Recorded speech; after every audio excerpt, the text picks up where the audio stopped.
नमस्कार। कल जीव विज्ञान से संबंधित एक वीडियो था।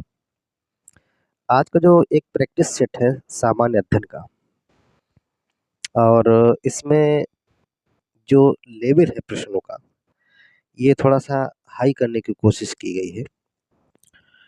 मॉडरेट में ही तो आराम से हो जाएगा। पहला प्रश्न देख लीजिए। संयुक्त राष्ट्र पर्यावरण कार्यक्रम का मुख्यालय निम्न में से कहाँ स्थित है? संयुक्त राष्ट्र पर्यावरण का जो मुख्यालय means UNEP United Nations environmental programme का मुख्यालय कहाँ पर है? जिनेवा में, नैरोबी में, वाशिंगटन या बर्लिन में? कहाँ है? ये नैरोबी में है। यूएनईपी का मुख्यालय कहाँ है? नैरोबी। नैरोबी क्या है? केन्या की राजधानी है नैरोबी। केन्या की राजधानी नैरोबी में मौजूद है। नेक्स्ट, निम्न में से किसके द्वारा भारत और पूर्वी एशिया के बीच नौ संचालन समय यानी कि नेविगेशन टाइम और दूरी अत्यधिक कम किए जा सकते हैं? यानी कि भारत और पूर्वी एशिया के बीच नेविगेशन टाइम है, जिसको कैसे कम किया जा सकता है, दूरी को कैसे कम किया जा सकता है? मलेशिया और इंडोनेशिया के बीच मलक्का जेड मरुमध्य को, मलक्का स्ट्रेट है जो, को अधिक गहरा बनाकर, या थाईलैंड की खाड़ी और अंडमान सागर के बीच का भूसंध जलड मरुमध्य के पार नई नहर खोलकर कैसे कम किया जा सकता है? भारत और पूर्वी एशिया के बीच जो नेविगेशन का टाइम है और दूरी यानी कि दूरी को कैसे कम किया जा सकता है? तो अगर इसको कम करना है तो थाईलैंड की खाड़ी और अंडमान सागर के बीच भूसंध जड मरुमध्य के पार एक नई नहर खोला जाए तो इसको कम आसानी से किया जा सकता है, यानी कि दो आंसर सही होगा। केंद्रीय सूचना आयोग, केंद्रीय सूचना आयोग के बारे में कथनों पर विचार करना है। सेंट्रल इंफॉर्मेशन कमीशन के बारे में कथनों पर विचार करना है। केंद्रीय सूचना आयोग की स्थापना 12 अक्टूबर 2005 में की गई। इसकी स्थापना सूचना का अधिकार अधिनियम 2005 के तहत की गई। तो केंद्रीय सूचना आयोग की स्थापना 12 अक्टूबर 2005 में की गई, बिल्कुल सही है।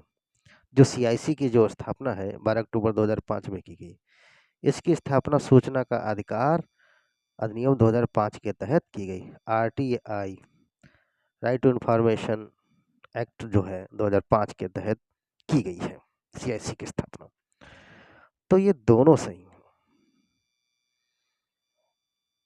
तीसरे का क्या हो जाएगा? 1 और 2, यानी कि दोनों सही हो जाएंगे, सी आंसर सही हो जाएगा।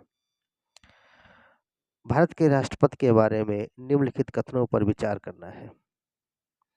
निम्नलिखित कथनों पर विचार करना है भारत के राष्ट्रपति के बारे में। राष्ट्रपति को विशिष्ट जानकारी पाने के लिए मंत्रिपरिषद को संबोधित करने का और संदेश भेजने का अधिकार है। राष्ट्रपति विधान विषयक प्रस्तावनाओं से संबंधित जानकारी मांग सकता है।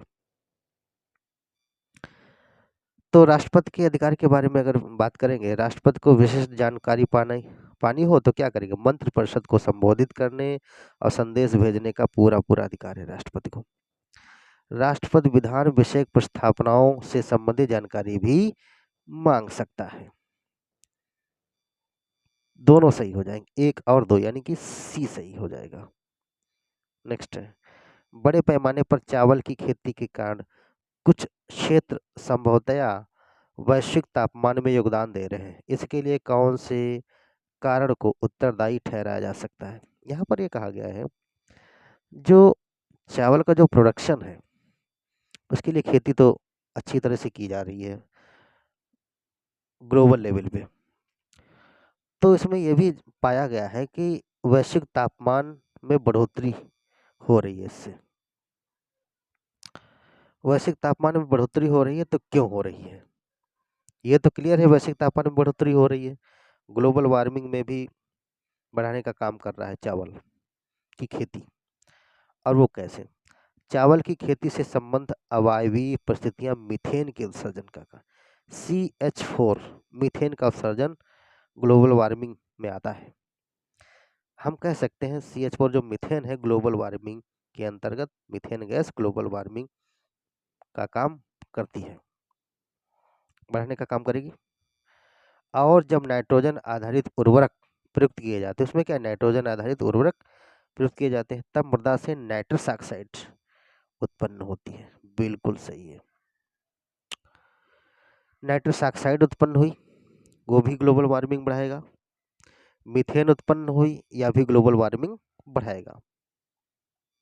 इस प्रकार हम कह सकते हैं क्या है, 1 और 2 दोनों सही हो जाएगा। नाइट्रोजन युक्त पदार्थों का उत्पन्न किया गया नाइट्रोजन को बढ़ाने के लिए, जैसे NH2CO NH2 मीन्स यूरिया, क्या है ये यूरिया का सूत्र है, यूरिया का वो उपयोग किया गया, तो नाइट्रोजन तो है ही, नाइट्रोजन युक्त पदार्थ, नाइट्रस ऑक्साइड बनाया उसने। फिर क्या है, ग्लोबल वार्मिंग में योगदान दिया इसने। C नंबर से हो जाएगा उपरोक्त का। निम्न कथनों पर विचार करना है। कथनों, ये थोड़ा सा ज्यादा होगा। निम्न कथनों पर विचार करें। ग्रेट विक्टोरिया मरुस्थल ऑस्ट्रेलिया में है। लेक विनपेंग कनाडा में स्थित है। छठा प्रश्न, ग्रेट विक्टोरिया मरुस्थल ऑस्ट्रेलिया में है, बिल्कुल सही है। ग्रेट बैरियर रीफ ऑस्ट्रेलिया में, और ग्रेट विक्टोरिया जो मरुस्थल जो डिजर्ट है वो भी ऑस्ट्रेलिया में है। और लेक विनपेंग झील है, लेक विनपेंग, ये कनाडा में स्थित है। ये भी सही हो जाए तो 1 और 2 दोनों सही हो जाएंगे, C नंबर सही हो जाएगा। छठे का, निम्नलिखित कथनों पर विचार कीजिए। भारत एक संपूर्ण प्रभुत्व संपन्न समाजवादी धर्मनिरपेक्ष एवं लोकतांत्रिक गणराज्य है, बिल्कुल है। भारतीय संविधान में 42वें संशोधन 1976 में समाजवाद और पंथ निरपेक्ष शब्द जोड़े गए हैं। ये दोनों सही है।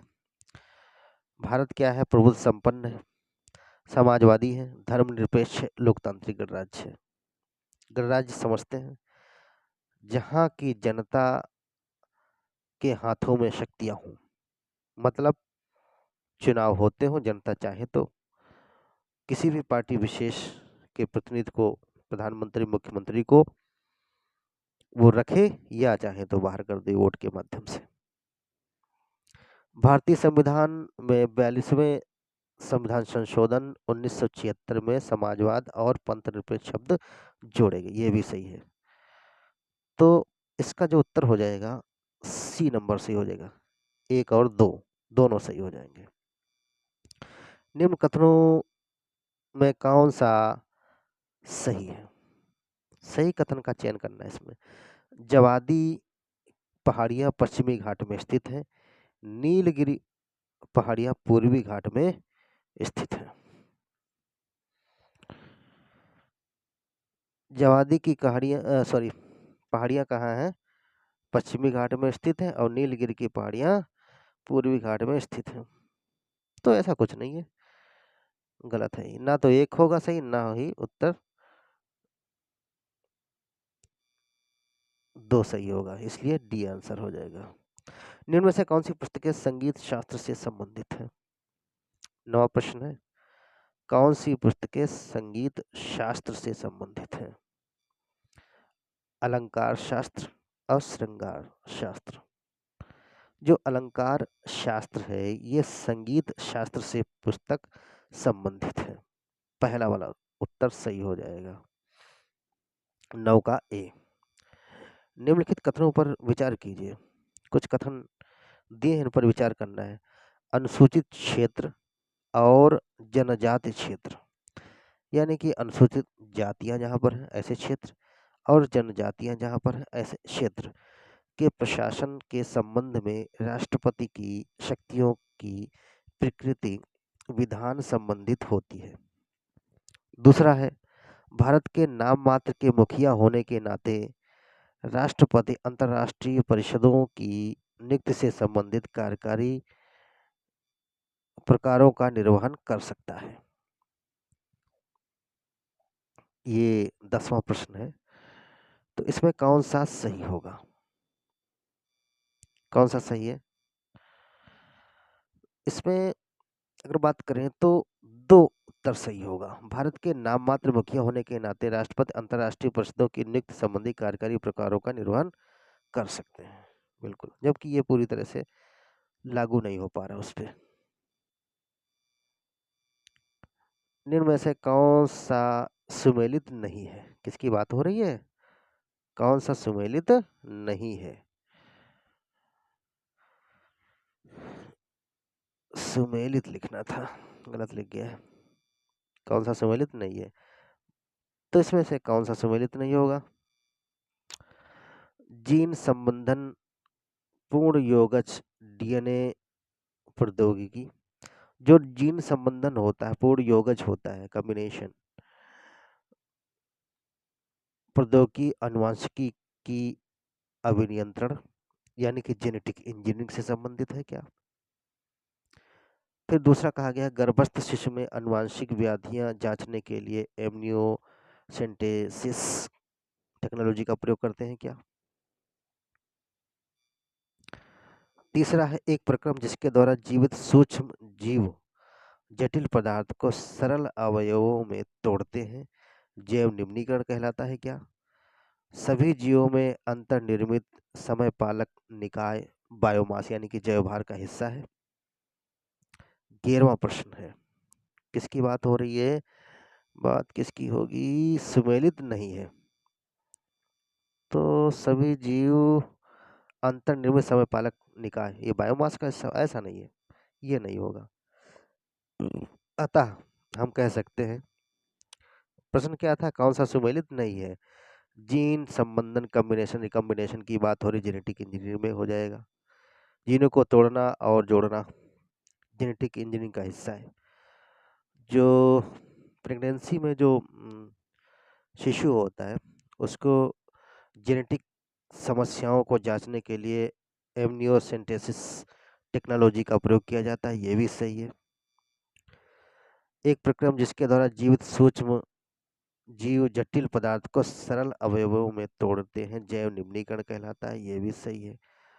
कौन सा नहीं था सही? ये वाला सही नहीं था, डी नंबर। ठीक है, नेक्स्ट देखें 12। इनमें से कौन सा युग्म सही सुमेलित है? कुछ युग्म दिए, इनमें से कौन सा युग्म सही सुमेलित है? 12वां प्रश्न है। चालक पारा, कुचालक मैग्नीज है, मिश्र धातु कांच है, अर्धचालक जर्मेनियम है, इनका ये कहना है। कौन सा सही सुमेलित है? पारा चालक है क्या? हाँ भाई, पारा चालक है। अर्धचालक कौन सा है?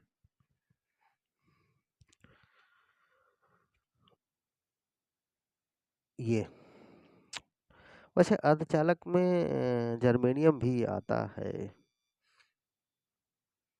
नेक्स्ट देखें, निम्न में से कौन सही सम्मिलित है? नाइट्रिक अम्ल फिटकरी है क्या? मैलिक अम्ल में गेहूं में पाया जाता है क्या? टार्ट्रिक अम्ल धान में पाया जाता है? ग्लूटेमिक अम्ल सेब में मिलता है क्या? सही की बात हो रही है। 13वां, नाइट्रिक अम्ल किस में होगा? देखिए, मैलिक अम्ल तो सेब में मिलेगा, टार्ट्रिक अम्ल मैलिक अम्ल सेब में मिलेगा, टार्ट्रिक अम्ल इमली में मिलेगा, ग्लूटामिक अम्ल इसमें नहीं होगा। ठीक है, और नाइट्रिक अम्ल फिटकरी में मिलता है।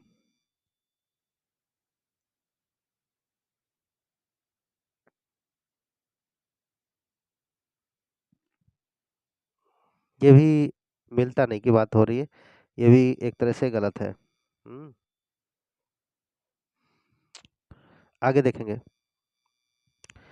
इनमें से कौन सी जोड़ी यहाँ पर की नहीं की बात होनी चाहिए थी? लेकिन हाँ सही हो गया है, क्वेश्चन कुछ गलत हो गया है। ठीक है, तो इसके हिसाब से ये सही हो जाएगा। नेक्स्ट है, एक चीज नीचे वाला गलत हो गया था। नेक्स्ट, कौन सी जोड़ी सही सुमेलित है? लखनऊ समझौता 1916, गांधी रिबन समझौता 1932, लियाकत अली भूला भाई देसाई समझौता 1948, शिमला समझौता 1946। जोड़ी कौन सी सही सुमेलित है? 14वां, कौन सी जोड़ी सही सुमेलित है? भाई लखनऊ समझौता 1916 में हुआ था, ये सही है। ऊपर वाले में नाइट्रिक अम्ल जो सुमेलन की बात है, फिटकरी में चले जाएंगे। हालांकि फिटकरी का K2SO4 इंटू Al2SO4 का होल ट्राइस, ये हो जाएगा सूत्र। एलम, इनमें से कौन सा कोयला क्षेत्र सही सुमेलित है? ये कोयला के क्षेत्र दिए हैं, सुमेलित कौन सा सही है? ये देश है और ये क्षेत्र हो जाएंगे। डोनेट्स क्या जर्मनी में है स्थित है? कुजनेत्स्क क्या रूस में है? लंकाशायर रूस में है क्या? सार यूक्रेन में है। बात हो रही है कौन सा सही सुमेलित, ये कोयला क्षेत्र है, तो इसमें कुजनेत्स्क जो रूस में है ये सही है, डोनेट्स जर्मनी में नहीं है। इनमें से कौन सा सही सुमेलित नहीं है? किसकी बात हो रही? नहीं की। राज्य एवं केंद्र शासित प्रदेशों का उल्लेख पहली अनुसूची में है। विभिन्न पदों के लिए शपथ से संबंधित विषयों का उल्लेख 9वीं अनुसूची में है। दल विरोधी कानून 10वीं अनुसूची में है। और कहा गया है केंद्र एवं राज्य के बीच विधायी शक्तियों का विवरण 7वीं अनुसूची में है। प्रश्न नंबर 16, किसकी बात हो रही? कौन सा सुमेलित नहीं है की बात हो रही है? केंद्र एवं राज्य एवं केंद्र शासित प्रदेशों का उल्लेख पहली सूची में है, बिल्कुल है। और विभिन्न पदों के लिए शपथ से संबंधित विषयों का उल्लेख 9वीं अनुसूची में, ये नहीं है, ये गलत है। दल विरोधी कानून 10वीं अनुसूची में, हाँ सही है। केंद्र और राज्य के बीच विधायी शक्तियों का जो विवरण है 7वीं अनुसूची में, ये भी सही हो जाएगा। तो इस हिसाब से आंसर जो हो जाएगा ये वाला नहीं के हिसाब से, बी नंबर। नेक्स्ट 17, निम्नलिखित युग्मन में से कौन सा युग्म सही सुमेलित नहीं है? शुष्क बर्फ, बर्फ क्या है? ठोस कार्बन डाइऑक्साइड को कहते हैं। मस्टर्ड गैस रासायनिक युद्ध में प्रयुक्त होने वाला एक विषैला द्रव है। टेफ्लॉन फ्लोरीन युक्त बहुलक है। फ्लोरीन फ्लोरीन युक्त कार्बनिक यौगिक है। 17, फ्लोरीन फ्लोरीन युक्त कार्बनिक यौगिक नहीं है, बल्कि कार्बन का ही रूप है। ठीक है, ये गलत हो जाएगा, ये गलत है। गलत के हिसाब से ये वाला सही है। शुष्क बर्फ ठोस कार्बन डाइऑक्साइड होती है, बिल्कुल सही। मस्टर्ड गैस रासायनिक युद्ध में प्रयुक्त होने वाले विषैला द्रव यानी कि गैस का ही रूप कह सकते हैं। टेफ्लॉन फ्लोरीन युक्त बहुलक है। टेफ्लॉन है क्या? टेफ्लॉन वाले बर्तन आजकल उपयोग किए जाते हैं, तो फ्लोरीन ही इसमें उपयोग की जाती है। फ्लोरीन युक्त जो आपका जो पॉलीमर है, फ्लोरीन पॉलीमर, ये टेफ्लॉन वाले बर्तनों में उपयोग किया जाता है, मीन्स टेफ्लॉन उसी से बनता है। नेक्स्ट, निम्न युग्मों में से कौन सही सुमेलित है? सही कौन सा सुमेलित है? सही की बात हो रही है। पर्वत सर्वाधिक स्थायी एवं पारिस्थितिक तंत्र है। अजैविक अवयव जीवाणु है। हरे पौधे पारिस्थितिक तंत्र का उपयोगी है, यानी कि वर्षा ग्लोबल वार्मिंग का ही रूप है। 18, ग्लोबल वार्मिंग की रूप तो नहीं हो सकता, ये भी नहीं, ये भी नहीं, ये भी नहीं। पर्वत सर्वाधिक स्थायी पारिस्थितिक तंत्र ऐसा नहीं है। हरे पौधे पारिस्थितिक तंत्र हैं, ये सही हो जाएगा, सी नंबर। निम्नलिखित कथनों पर विचार कीजिए। इन कथनों पर अगर विचार करेंगे, अनुषंगी लाभ कर और ब्याज कर, उपरोक्त कथनों में से कौन सा प्रत्यक्ष कर है? डायरेक्ट टैक्स कौन सा है? क्या है डायरेक्ट टैक्स? कौन सा है? केवल एक, केवल दो, एक और दो, दोनों। जो डायरेक्ट टैक्स की अगर बात करेंगे, अनुषंगी लाभ कर ये भी रहेगा और ब्याज कर ये भी रहेगा, ये डायरेक्ट टैक्स का हिस्सा है। नेक्स्ट,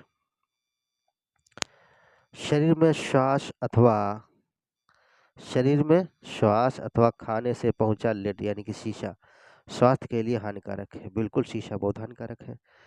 पेट्रोल में शीशा का प्रयोग, जो पेट्रोल है उसमें शीशा का प्रयोग पहले किया जाता, लेकिन अब क्या है, प्रतिबंधित होने के बाद से अभी शीशा की विषाक्तता का उत्पन्न शीशा की जो विषाक्तता है उसको उत्पन्न करने वाले स्रोत कौन कौन से हैं? जो पेट्रोल पंप होते हैं उन पे अनलेडेड पेट्रोल लिखा रहता है। पर्यावरण मिनिस्ट्री और पेट्रोलियम मिनिस्ट्री मिला करके इन्होंने कहा कि लेड की जो मात्रा है उसको कम कर दिया जाए, बहुत कम कर दिया जाए। लेकिन पेट्रोल में शीशा का जब प्रयोग जो प्रतिबंधित हो गया उसके बाद में भी शीशा की विषाक्तता मौजूद है। इसको उत्पन्न करने वाले कारक इस समय स्रोत कौन कौन से हैं? प्रगलन इकाइयाँ, पेन और पेंसिल, पेंट, केश तेल एवं प्रसाधन सामग्रियां। इनमें से कौन सा सही होगा? कौन सा सही होगा? तो भाई ये सभी सही हो जाएंगे। लेड किसमें है? प्रगलन इकाइयों में मिलता है, जो इकाइयां हैं। पेन पेंसिल में भी लेड मौजूद रहेगा, बच्चों को मुंह में ना डालने दे, काटने ना दे ज़्यादातर। पेंट में भी मिलता है। हेयर ऑयल, इसमें भी शीशा है। और प्रसाधन सामग्रियां हैं जो कॉस्मेटिक चीज़ें उपयोग करती हैं, आजकल बड़ी चमक आती है उससे, तो इसमें भी क्या है, लेड मौजूद है। लेड। नेक्स्ट। हाँ, तो ये 20 प्रश्न थे आज, महत्वपूर्ण प्रश्न रहे हैं। अपनी समस्याएं हमको लिख सकते हैं, सुझाव दे सकते हैं कमेंट बॉक्स में, लेकिन सही भाषा का इस्तेमाल करके। Thank you.